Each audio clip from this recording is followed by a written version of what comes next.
Хамзага чогула турган болгон. Жана үмүтсүз болуп чогула экен. Өтө чоң сумма $2 миллион деп аттык эле го.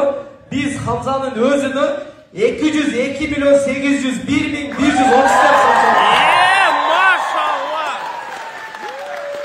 202 миллион 200 Кыргызстан.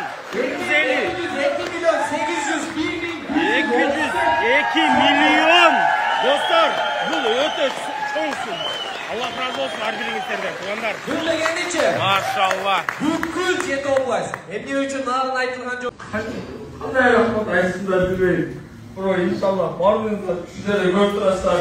Күндүнөн салып, кандайдыр көзү менен көрбөй калган баардыгы бизге жардам берип жаткан телефон ар жагында Ош, Талава, Чет областы, Москва, Казакстан бүт жактан бизге жардам берип жаткан бардыңыздарга Аллах Таала разы болсун. Аллах Таала көрүп турат. Тууган ишиңиздерге келген сандарыңызга Аллах Таала разы болсун.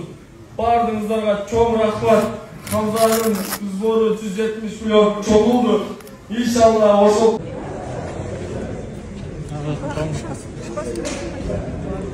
Дагы эми кичинекей эле магазин бар да, цветочный, бирок ал жерде бир күндө 10-15 миң эле болот. Болсо ошол жерге келген акчанын баары эле сборго берилет.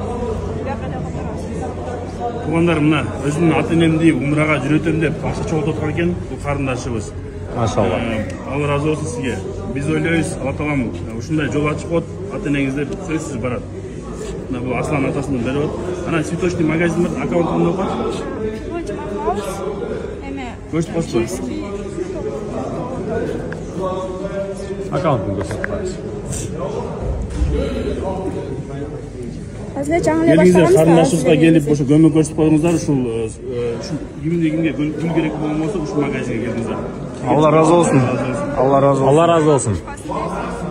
Дат берген шпасын деле берет. Аллаху акбар. Алла разы болсун. Туугандар. Көзгө жаш келет, 3 күндөн бери көрүп атабыз.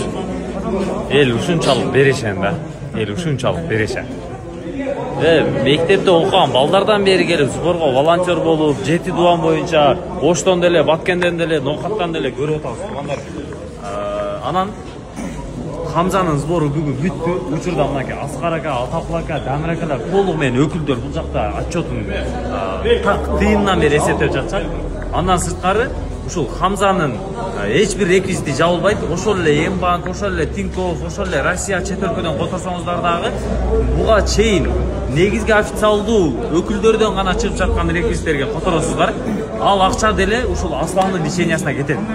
Туугандар, дагы бир 170 миллионго туруп берсек, иншалла Кыргыз тарыхта кылабыз да. Дүйнөдө мындай нерсе болгон эмес болот. Точно ошондой болот да.